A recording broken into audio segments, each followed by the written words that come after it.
देह और देह के भान से, देह की धरनी से न्यारा होकर मैं सितारा पहुंच गया अपने घर में। सामने सुप्रीम टीचर विराजमान है। वो गुण भंडारी मेरे सामने है। निरंतर उनकी बहती हुई किरणें मुझ पर आकर ठहर रही है। मेरे मन के भावों को जानकर मेरी ओर आ रही है। आ जाइए बाबा। वही कल्प पहले मिसल बच्चे आपका इंतजार कर रहे हैं। वो ज्ञान गंगा अब भी प्यासी है। वो सच्चा सच्चा कुंभ का मिलन मनाना चाहती है। नदी और सागर का ये मिलन जो 5,000 साल के बाद एक बार होता है। आकुल व्याकुल है नदियां। आ जाइए। आ रहे हैं वो नीचे की ओर मेरे साथ साथ। ईश्वरीय संग में रंगी में आत्मा ले आती हूँ अपने सामने अपने पिता को, अपने टीचर को, अपने सतगुरु को। बैठे हैं मेरे सामने संदल पर। मम्मा बाबा आदि रत्नों की दरबार लगी हुई है। और मैं सबसे पहले बाबा के बिल्कुल पास, बाबा के पैरों के पास रूहानी रेगुलर गॉडली स्टूडेंट बनकर बैठ जाती हूँ। बाप का वरसा लेने के लिए, सदगुरु को वरदान की प्राप्ति करने के लिए, उसका स्वरूप बनने के लिए पढ़ाई कर रहे हैं आज की। शुक्रिया मीठे बाबा, शुक्रिया। शुक्रिया आप सभी फरिश्तों का। ओम शांति। ओम शांति। ओम शांति। Good morning all of you. Godly morning 14/10/2024 के महावाक्य। आज के महावाक्य पूरी धारणा युक्त मुरली है। क्या कहा है बाबा ने आज? बाबा ने कहा हियर नो आई विल। फिर बाबा ने छोड़ दी है वो बात, है ना। तो एक ईश्वर के संग में हमें रहना है और मायावी कुसंग से दूर रहना है। और उसका ही बाबा ने फिर आगे विस्तार किया है। बाबा ने आज अपने बहुत सारे नाम नए नए बताए हैं। वो सब हम डिस्कस करेंगे। आज बाबा ने कहा है बाबा के राइट हैंड बच्चे बनना है हमें, है ना। और कैसे सेवा भी करनी है, तो सेवा के लिए भी बाबा ने एक स्लोगन दिया है हमें। हमें हद से रह नहीं, लेकिन बाहर बेहद में रहकर अपने दिल को विशाल कर कर विश्व की सेवा करनी है। कर्मों की गुह्य गति भी बाबा ने समझाई है। कितनी सारी वैरायटी लेकर बाबा कितनी सारी धारणाएं लेकर आ जाए हैं। आप सभी बताएं, फिर हम आगे डिस्कस करते हैं। अच्छा, ओम शांति।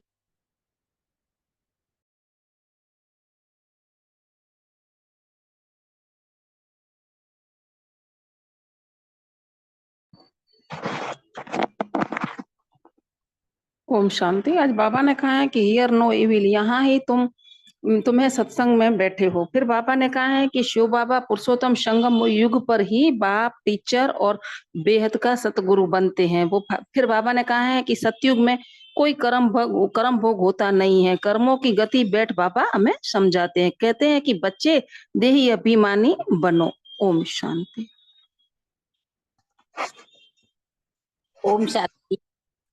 स्पिरिचुअल का अर्थ बताया है। स्पिरिचुअल का मतलब क्या है? जो इंसान देह अभिमान के वश है वो कभी स्पिरिचुअल नहीं हो सकता। बाबा आकर के सच्चे अर्थ में हमें स्पिरिचुअल बनाते हैं, अर्थात देहभान से मुक्त करते हुए आपको स्वस्थिति में स्थित होने की प्रेरणा देते हैं। जितना जितना देही अभिमानी बनते जाएंगे उतना हम स्पिरिचुअल बनते जाएंगे। ओम शांति। ओम शांति। होकर के अब तुम्हें भी बाप का राइट हैंड बन बहुतों का कल्याण करना है। विचार करना चाहिए कि जन्म जन्मांतर क्या ऐसा कोई मिला जिसको बाप, टीचर, सतगुरु समझ सके, जो भी सुप्रीम। अब तुम्हें भी मास्टर, गुरु व टीचर उन सबको रास्ता बताना है। मतलब यह नारायण, नर और नारायण बनने और बनाने का धंधा सबसे अच्छा है, इसमें ही बिजी रहना है। ओम शांति।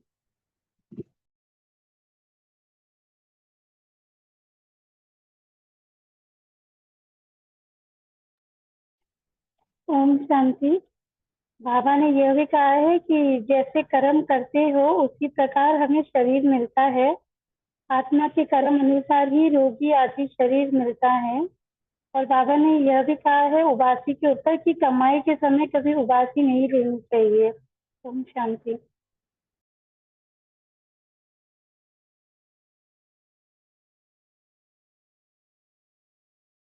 ओम शांति। दीदी मैं ना इस समय निकलती हूँ, डेली मेरा यही रूटीन हो रहा है, इसलिए मैं जरा जल्दी जल्दी में बोल रही हूँ। बाबा ने कहा है कि ये जन्म जन्मांतर का ऐसा मिलन, आज की मुरली है ना, हाँ, मिलन है, ये संगम युग में ही संभव है।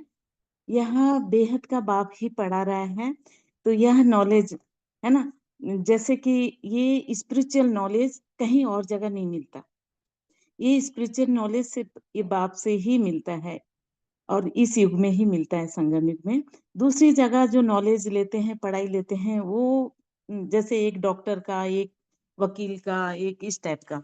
तो सुप्रीम पढ़ाई, सुप्रीम पावर जो टाइटल दिया है वो बाप ही है। हम कहते हैं ना सुप्रीम, ये सुप्रीम कोर्ट है, ये सुप्रीम जज है, ये सुप्रीम फलाना है फलाना है, लेकिन वो तो इस भौतिक इसमें ना, आध्यात्मिक में तो एक स्पिरिचुअल में सिर्फ ये बाबा ही सुप्रीम, वो पोस्ट सिर्फ बाबा को ही दी जाएगी, और बाबा ही सुप्रीम पावर है। और बाबा एक डिवाइन नॉलेज दे रहे हैं जो एकदम आत्मिक, आध्यात्मिक और धर्म और आध्यात्म दोनों अलग है, जैसे धार्मिक और आध्यात्मिक। तो आध्यात्मिक यानी जो एकदम आत्मा का ज्ञान,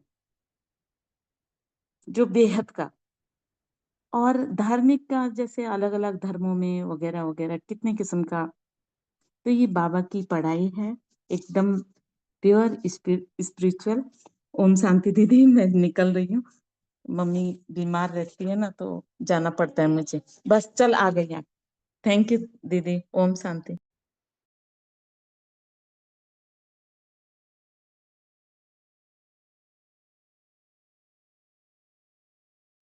हाँ राखी बहन बोलो ना, आपने हैंड रेस किया है, माइक ऑन नहीं हो रहा आपका।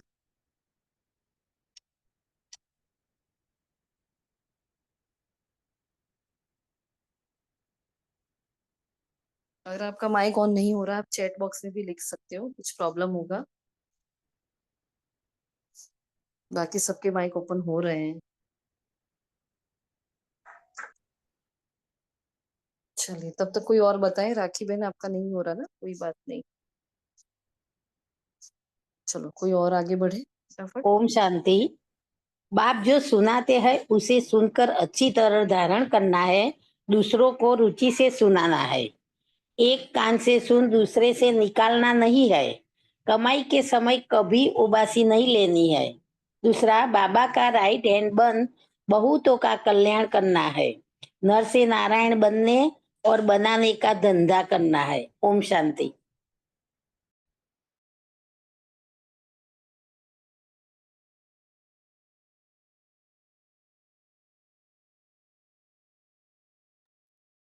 ओम शांति। बाबा ने कहा है मुझे पहचानने से एक सेकंड में जीवन मुक्ति पा सकते हो। आत्मा कर्मों के अनुसार ही रोगी शरीर या जो शरीर अलग अलग, बाबा बोलते हैं कर्मों अनुसार ही शरीर मिलता है।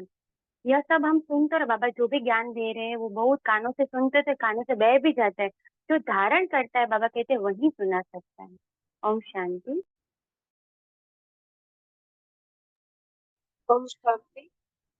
बाबा ने बाबा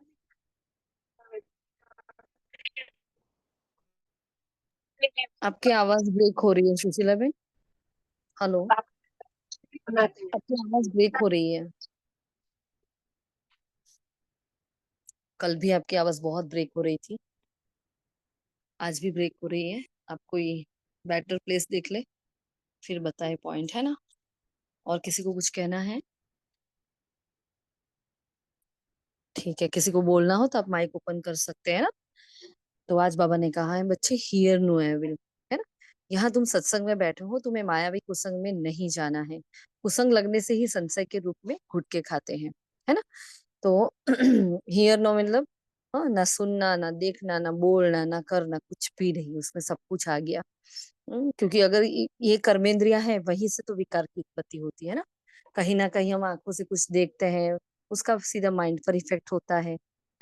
हम सुनते हैं कुछ, कोई हमें कुछ कहता है, वो चिंतन में आने लगता है, हम कुछ बोल देते हैं, फिर उसका चिंतन चलने लगता है। तो ये एक स्थूल कर्मेंद्रिया है जो कैमरे का काम कर रही है, वो कहीं भी कुछ भी कैच कर लेती है और उस पर हमारा मन संकल्प करना शुरू कर देता है।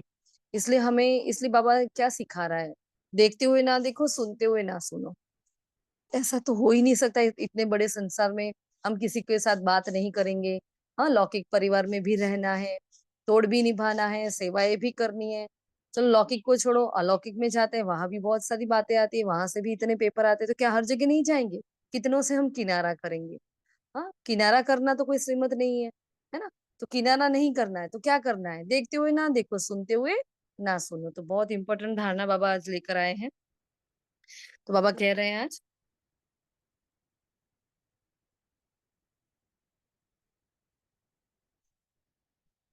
हम्म राखी बहन ने मैसेज किया, आज बाबा ने कहा है संगम युग की घड़ियां एक एक घड़ी महत्वपूर्ण है ना? और ये घड़ी वेस्ट नहीं करो, इलेक्शन चल रहा है। अच्छा, हम्म, ठीक है। तो आज का प्रश्न है फिर, इस समय किसी भी मनुष्य को स्पिरिचुअल नहीं कह सकते। स्पिरिचुअल मतलब आध्यात्मिकता, है ना? क्यों? क्योंकि सभी देह अभिमानी है। स्पिरिचुअल का मतलब किसी को पता ही नहीं है, स्पिरिचुअल का मतलब क्या होता है। तो आज बाबा ने स्पिरिचुअल का मतलब भी बताया है ना यहाँ। स्पिरिचुअल फादर मतलब, स्पिरिचुअल फादर का मतलब क्या बताया आज मुरली में? बताएगा कोई? स्पिरिचुअल फादर का मतलब क्या मैंने कहा था स्पिरिचुअल फादर मतलब परमात्मा जो है वो जो एक है और हम उनके स्पिरिचुअल बच्चे। ओम शांति। हम्म स्पिरिचुअल फादर मतलब यहाँ बाबा ने बताया है निराकारी फादर, है ना? और हम उनके निराकार बच्चे, मतलब हम स्पिरिचुअल बच्चे। बाबा ने आज ये मीनिंग बताया इसका, है ना? क्योंकि सभी देह अभिमानी है, देह अभिमान वाले स्पिरिचुअल कैसे कह सकते हैं? तो स्पिरिचुअल फादर तो एक ही निराकार बाप है जो तुम्हें भी देही अभिमानी बनने की शिक्षा देते हैं। सुप्रीम का टाइटल भी एक को ही दे सकते हैं, बाप के सिवाय सुप्रीम कोई को भी कोई कहला नहीं सकते। और मैंने कहा बच्चों, जब यहाँ बैठते हो तो जानते हो बाबा हमारा बाप, टीचर, सदगुरु है। पूरी ही वाणी में बाबा ने इन तीन संबंधों को, है ना, क्यों यही तीन संबंध, क्यों बाबा इसी तीन संबंध को लेकर चल रहे हैं आज बताएंगे? बाप, टीचर, सदगुरु, क्यों ये तीन संबंध समझा रहे हैं? हम्म, कहना चाहेगा कोई भाई जी?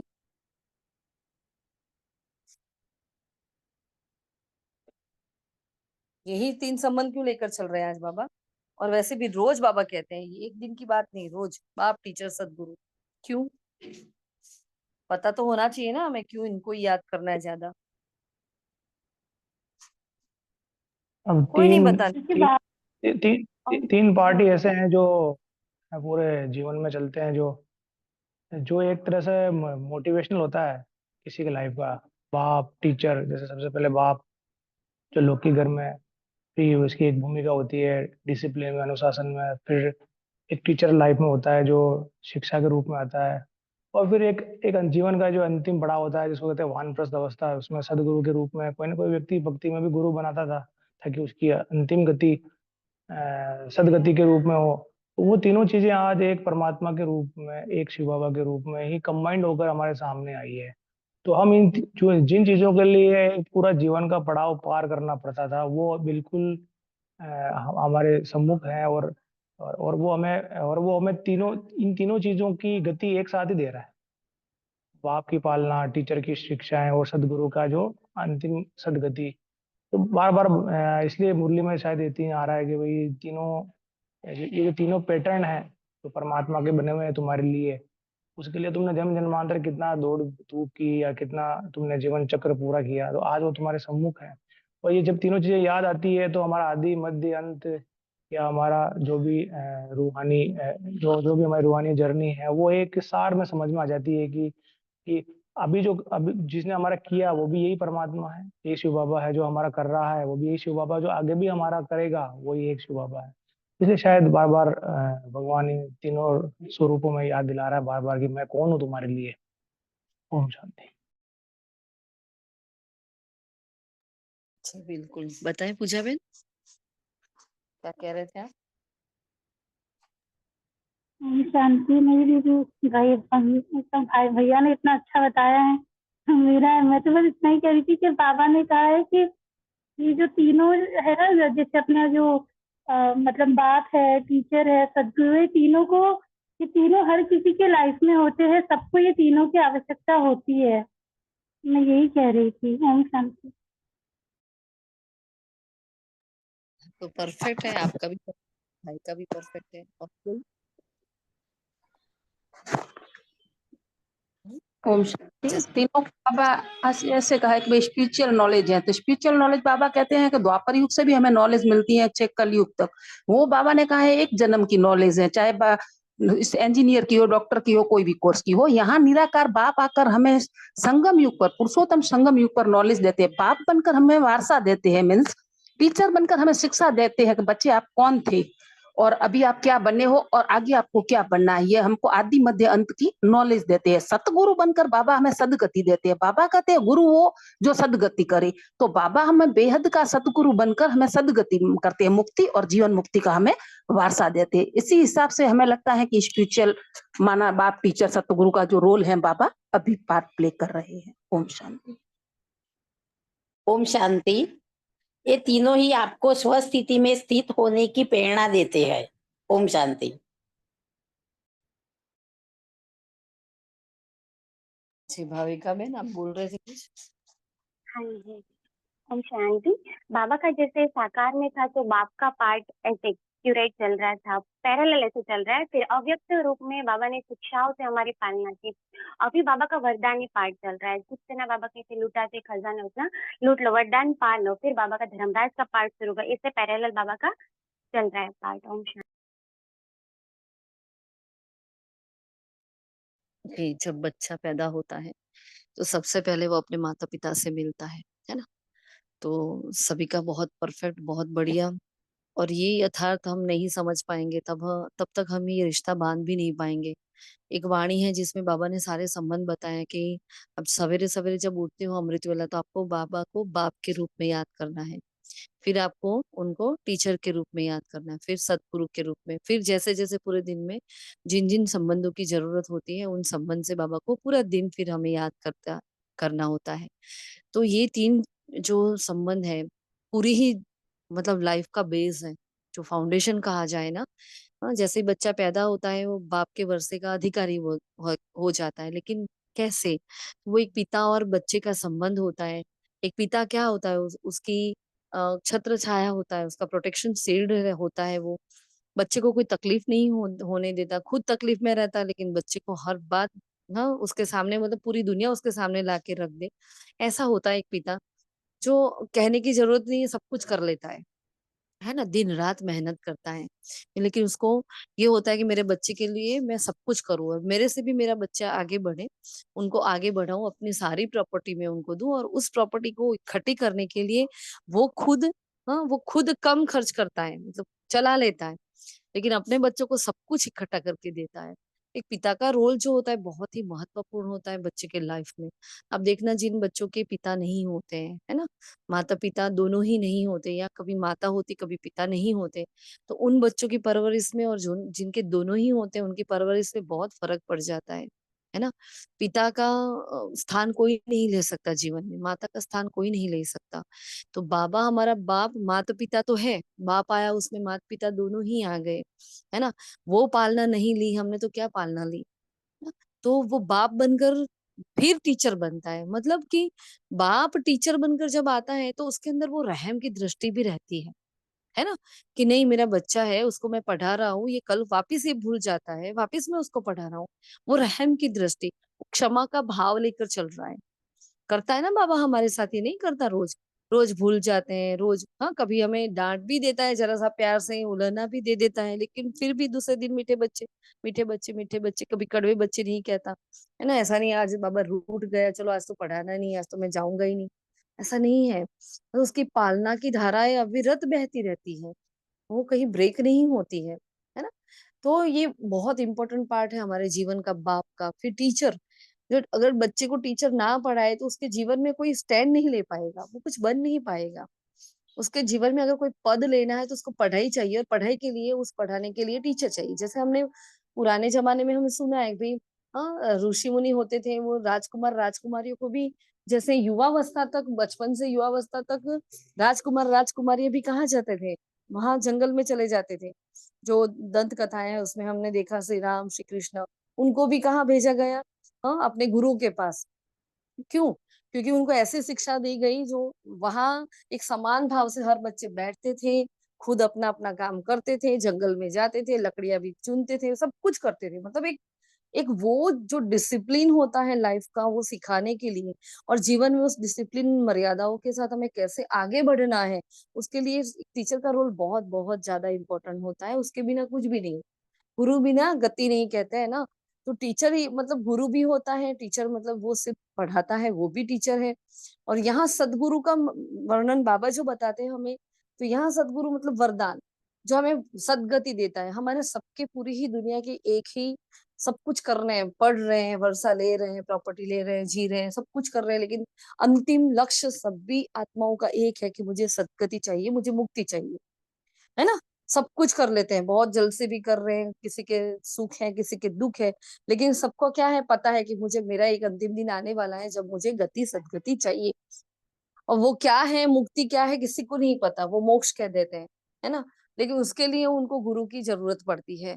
तो गुरु वो होता है जो खुद धारण करके, हाँ, वो धारणा मूर्त आत्मा होती है जो खुद धारण करके अपने शिष्य को देता है। जैसे बोला ना गद्दी, हाँ, एक गद्दी छोड़कर जो खुद गद्दी छोड़ता है फिर दूसरे को दे देता है। तो मतलब इतनी उसके अंदर जो भी विद्याएं होती हैं, जो भी शिक्षाएं होती हैं, जो भी उनकी तपस्या होती है, वो सारी वो अपने शिष्य को देता है ना। तो यहाँ हम बाबा कभी शिष्य का नाम नहीं लेते, लेकिन वो सदगुरु बनकर हमें गति सदगति देते हैं वरदानों से। हाँ, इतने वरदान कभी सुना, कभी कोई पढ़ाई में, कोई भी जगह, कोई संस्था में जाकर आपने सुना कि इतने वरदान कोई दे रहा है? ऐसी पढ़ाई, ऐसी वंडरफुल पढ़ाई का ना देखी ना सुनी। कितने वरदान हमें, मतलब सवेरे से लेकर रात तक देखो, इतने टाइटल्स, इतने सम्मान, इतने वरदान, क्या कहने हैं ऐसी पढ़ाई के, है ना। तो ये तीन बहुत बहुत इंपॉर्टेंट पार्ट है, इनके बिना जीवन नहीं है, ना इनके बिना मृत्यु है ना। तो एक आदि है और एक अंत है और मध्य में, इसलिए आज त्रिमूर्ति भी कहा। आदि है बाप का रोल, अंत है सदगुरु का रोल, मध्य में है सुप्रीम टीचर। इन तीनों के बिना हमारा भी जीवन नहीं है और किसी का भी, कोई किसी का भी जीवन नहीं है।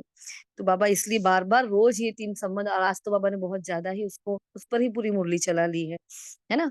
तो बाबा ने कहा ये तीनों ही स्वरूप में आपको याद करना है। जन्म जन्मांतर कभी कोई ऐसा मिला कि जिसे बाप टीचर सदगुरु कह सको?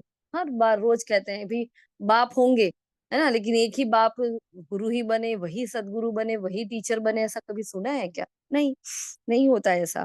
वो भी सुप्रीम, वो भी बेहद का, सिवाय पुरुषोत्तम संगम युग के मिल नहीं सकता। यहाँ सब निश्चय बुद्धि होकर बैठे हो, फिर आधा कल पढ़ाई की दरकार ही नहीं होगी। वहां डॉक्टर, हाँ, मतलब जहाँ सतयुग में हम जाएंगे, वहां जज नहीं होंगे, डॉक्टर नहीं होंगे, पुलिस नहीं होंगी, चोर नहीं होगा, है ना। वहां कोई कर्म भोग नहीं होगा, वहां दुख नहीं होगा, वहां विकार नहीं होंगे, वहां रावण नहीं होगा। कहा था ना 2-3 दिन पहले, क्या किसको आने का हुक्म नहीं है सतयुग में? किसको आने का हुक्म नहीं है? क्या कहा था बाबा ने? बाप को आने का हुक्म नहीं है और रावण को आने का। और तीसरी बात भी बताई थी, हाँ, काल, कहा था ना, काल को आने का भी हुक्म नहीं है ना। तो सतयुग में काल भी नहीं आता है, तो सतयुग में सारी बातें नहीं होगी। हाँ, तो बच्चे देही अभिमानी बनो, देह अभिमान छोड़ो, मुझे जानने से वर्षे के अधिकारी बन जाते हो। परंतु राजधानी भी तो है, चलो वर्षे के अधिकारी तो बाबा बोला और हम वर्षे के अधिकारी हो गए। जिस दिन हम ब्राह्मण बने हम वर्षे के अधिकारी गए, फिर राजधानी के लिए क्या करेंगे? तो उसके लिए फिर पढ़ाई पढ़नी पड़े। इसमें फिर और कोई पढ़ाई पढ़ने की दूसरी, मतलब दूसरी कोई पढ़ाई पढ़ने की जरूरत नहीं है, यही पढ़ाई पढ़नी है। बेहद की नॉलेज पढ़ाने वाले को देख लिया और जान लिया, इससे बड़ी क्या बात है ना। जो बेहद का नॉलेज दे रहे हैं उसको हमने देख भी लिया, जान भी लिया, पहचान भी लिया, रोज मिलते हैं उनसे, है ना। फिर और क्या चाहिए? श्री कृष्ण के बारे में फिर बाबा ने आगे बताया, श्री कृष्ण का जन्म कोई दिव्य अलौकिक नहीं गाया हुआ है। श्री कृष्ण अगर भगवान होता तो सब जानते ना कि ये भगवान है, फिर किसको पुकारते हे पतित पावनाओ, है ना। और श्री कृष्ण को भी देखा, श्री राम को भी देखा कि वो युद्ध करने से पहले शिवलिंग की पूजा करते हैं। अगर श्री कृष्ण भगवान होते तो उनको शिवलिंग की पूजा करने की क्या जरूरत थी? वो किसके ही तपस्या करके जा रहे हैं युद्ध करने के लिए, क्यों इसको उनको किसी को याद करने की दरकार क्यों है? हाँ, तो यही बातें सिद्ध करती है कि श्री कृष्ण भगवान नहीं है। बाबा ने आज बीच में ये भी बात उठाई है मुरली में, है ना। फिर आज आगे बाबा कह रहे हैं आत्मा के कर्मों के अनुसार ही रोगी शरीर मिलता है। तो भाई कोई काना, ओंधा, हाँ, लूला, लंगड़ा, बहरा होता है तो कैसे होता है? तो बाबा ने ये कर्मों की गुह्य गति, बाबा ने बोला आज बाबा कर्मों की गुह्य गति बता रहे हैं, है ना। तो जैसा जैसा जिसका कर्म होगा उस अनुसार उसको वो शरीर मिलता है। हाँ, ऐसे रोग मिलते हैं। फिर फिर बाबा ने कहा कोई तो जहाँ यहाँ जैसे कथा सुनते हैं ना, जो कथा में क्या होता है, फायदा कुछ नहीं होता, उन्नति भी नहीं होती है। तुम अभी फूल बनते हो बगीचे के, फिर कांटे बनेंगे, फिर वापस फूल, हाँ, कांटे से फूल बनते हैं। यह शरीर तुम्हारी पुरानी जुत्ती है। फिर बाबा ने जब अपना रथ के बारे में बात, ब्रह्मा बाबा की बात की, तो कहा ये लॉन्ग बूट है, पुरानी जुत्ती है ना। तो अभी यहाँ हाँ, अभी यहाँ सुन तो सब रहे हैं, परंतु बाबा जानते हैं बहुतों के कानों से ये ज्ञान क्या होता है, बह जाता है। हाँ, मतलब बाबा अपने बच्चों की अवस्था देख रहा है। जब क्लास में सब बच्चे बैठते हैं तो कौन सी अवस्था किसकी होती है, बाबा आज वो पोल खोल रहे हैं कि बहुतों का ध्यान ही नहीं होता, बुद्धि बाहर भटकती होती है। तो क्या कहते हैं, हाँ, सुन तो रहे लेकिन कानों से सब कुछ बह जाता है। कोई धारण कर सुना भी सकते हैं, उनको कहा जाता है महारथी। बहुत अच्छी डेफिनेशन आज महारथी की बताई, जो टच कर जाती है हमें, क्योंकि ये सब हम सब कर रहे हैं, है ना। महारथी हमको पढ़ाने वाला, हाँ, मतलब गॉड फादर, टीचर, प्रिसेप्टर भी कहते हैं। फिर गॉड परमात्मा, देखो ये आज बाबा के बहुत सारे नाम हैं, आपको वापस ढूंढने हैं। फिर बाबा ने कहा जो महारथी वो जो सुनकर धारण करने से करते हैं, औरों को सुनाने से, सुनाने में भी उनकी रुचि रहती है ना, रुचि से सुनाते हैं। बाबा जानते हैं कौन महारथी है, कौन घोड़ेसवार, कौन प्यादा है। बाबा देखते रहते हैं कि बच्चे मूंझते हैं, फिर आंखें बंद कर कर झुटके खाते रहते हैं। हाँ, मुरली क्लास में अब देखो तो कितनी आत्माएं, तो कई बार तो ऐसे होता है कि किसी की तो खर्राटों की भी आवाज सुनने ही देती है, अरे इतना इतना मस्त सो जाते हैं, जैसे कि लोरी चल रही हो, है ना। तो बाबा कहते हैं कई तो ऐसे झुटके खाते रहते हैं। फिर धारणा कैसे होगी, कमाई कैसे होगी, है ना। उबासी से बाबा समझ जाते हैं कि ये थका हुआ है। कोई बहुत उबासी खाते हैं तो उबासी से क्या समझते हैं कि बहुत थका हुआ है, उबासी है उदासी की निशानी। हाँ, मतलब आलस से अलबेलेपन की निशानी है उबासी। कोई ना कोई अंदर में झुटके घुटके खाने वालों के ही उबासी आती रहती है। मतलब अंदर ध्यान ही, अपने मन और बुद्धि को एकाग्र करके बैठे नहीं है। जब हम क्लास में बैठते हैं तो हमें कोई ना कोई सामान में, एक तो सामान है हमारा रूहानी रेगुलर गॉडली स्टूडेंट, भगवान पढ़ाने आया है वो, या तो फिर आप अलग अलग सीन विजुअलाइज करो अपने आप को, हिस्ट्री हॉल में बाप दादा के सामने देखो कि वही आदि रत्नों की दरबार है और मैं इन सब के बीच में बैठी हूँ। और उसी उसी युग में चले जाओ, वहां उन लोगों को भी ये ज्ञान मिल रहा था, तब मैं वहां बैठी थी, है ना, और ये सुन रही थी, आज फिर से मैं सुन रही हूँ। या विश्व ग्लोब पर चले जाओ, भगवान मुझे पढ़ा रहा है और ये पढ़ाई पूरे ग्लोब में बह रही है। सबको पता चल रहा है भगवान आ गया है, गीता का भगवान श्री कृष्ण नहीं है, जो जो आज की मुरली में कहा वो सब कुछ सबको पता चल रहा है। तो बहुत सारे ऐसे तरीके हैं जो हम एकाग्रता से बैठे और उसको सुने। तो अपने मन और बुद्धि को जब तक काम में नहीं लगाते हैं तब तक क्या होता है, वो उसको काम नहीं मिलता, तो वो वायुमंडल इतना पावरफुल होता है, वहां नींद ही आ जाती है फिर। तो वो नींद के वाइब्रेशन फैलाना तो डिससर्विस हो जाती है ना, कई बार बाबा ने कहा। तो उबासी नहीं लेनी है क्योंकि वो उदासी की निशानी है। अभी तुम बाप के घर में बैठे हो, मास्टर गुरु कहा जाता है। देखो मास्टर गुरु कितना प्यारा है, कितनी कितनी बड़ी बात हो गई ना, क्योंकि मास्टर गुरु मतलब मास्टर मुक्तिदाता, मास्टर जीवन मुक्तिदाता हो गया। तो राइट हैंड बनना चाहिए ना, जो बहुतों का कल्याण करते हैं। फिर धंधे सभी में है नुकसान, जो भी धंधे करते हैं उसमें नुकसान है, लेकिन बिगर धंधे नरसिंह में नारायण बनना है। बेसमझ को तमो प्रधान कहा जाता है, समझदार को सतो प्रधान कहते हैं। बाप जो सुनाते हैं उसे एक कान से सुन, दूसरे से निकालना नहीं है ना। ये कमाई का समय है, अभी उबासी नहीं लेनी है। बाबा का राइट हैंड बन, बहुतों का कल्याण करना है, नरसिंह नारायण बनने का धंधा करना है। मुरली में सभी बातों का रिस्पॉन्ड मिल जाता है। जो मुरली में हमें कोई भी क्वेश्चंस होते हैं तो सारी बातों का रिस्पॉन्ड हमें वहीं से मिल जाता है। होता है ना, ये सबके अनुभव है कि हमने अमृत वेला कुछ बात की होती है, रात को पोता मिला ऐसा दिया होता है, बाबा दूसरे दिन हमें तुरंत जवाब दे देता है। हम बहुत खुश हो जाते हैं, अरे भगवान ने हमें जवाब दे दिया, बाबा मेरी सुनता है, कितना खुश हो जाते हैं हम लोग, है। कोई डिवाइन एंजल्स में कोई मनसा सेवा की लिंक भेज देना जरा। हाँ, फिर वरदान दिया बाबा ने, किसी के व्यर्थ समाचार को सुनकर इंटरेस्ट बढ़ाने के बजाय फुल स्टॉप लगाने वाले परमत से मुक्त भव। बहुत पावरफुल वरदान है। कई बच्चे चलते चलते श्रीमत के साथ आत्माओं की परमत मिक्स कर देते हैं। जब कोई ब्राह्मण संसार का समाचार सुनाता है, उसे बहुत इंटरेस्ट से सुनते हैं। हाँ, कर कुछ नहीं सकते और सुन लेते हैं, तो वह समाचार बुद्धि में चला गया और फिर टाइम वेस्ट हो जाता है। इसलिए बाप की आज्ञा है, आज्ञा, ऑर्डर है बाबा का। सुनते हुए भी नहीं सुनो। अगर कोई सुना भी दे तो आप फुल स्टॉप लगाओ, जिस व्यक्ति का सुना उसके प्रति। बहुत इंपॉर्टेंट धारणा की बात। कहीं सुनाएगा, चलो सुनना पड़ा। अब हम सपोज हमारे निमित टीचर बहन ही है, या उनसे भी बड़ी कोई आत्मा है, या मधुबन में गए कोई निमित आत्मा ऐसी है जहाँ हम उनको इग्नोर नहीं कर पाते, या हमसे ज्ञान में कोई बहुत साल आगे चल रहा है, वो हमें कुछ कह रहा है, हमें पता है ये गलत बात है, बाबा ने ऐसा नहीं कहा, नो हम सुन लेते हैं, है ना। तो बाबा कहते हैं सपोज फला फला फला की आत्मा के लिए बोला ये ऐसे है ये वैसे है ना, तो बाबा ने क्या कहा, आप सुन लो। हाँ, सुनते हुए भी नहीं सुनो, उसको फुल स्टॉप लगा दो। और क्या करो, उसको आपके मन में जिस आत्मा के वर्णन हो रहा था उस आत्मा के प्रति है, आपके मन में कोई गड़बड़ नहीं होनी चाहिए।